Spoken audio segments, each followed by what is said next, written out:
ரெண்டாவது பையன் யாக்கோபை தான் தெரிந்து கொண்டிருக்கேன் அப்படின்னு சொல்றாரு, செலக்ட் பண்ணியிருக்கேன் அப்படின்னு சொல்லிட்டு சொல்றாரு.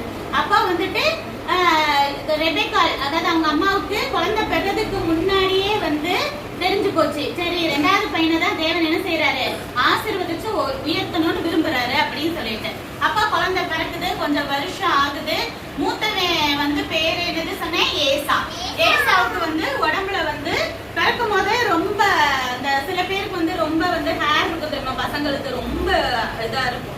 சில பசங்களுக்கு ஒன்றும் தெரியாது, சில பேருக்கு ரொம்ப அடர்த்தியா ஹேர் இருந்த மாதிரி இருக்கும். பசங்களுக்கு உடனே சுத்தி சுத்தி பார்க்க அப்ப அடுத்து யாக்கோபுக்கு நார்மலான ஹேர் இதுதான்.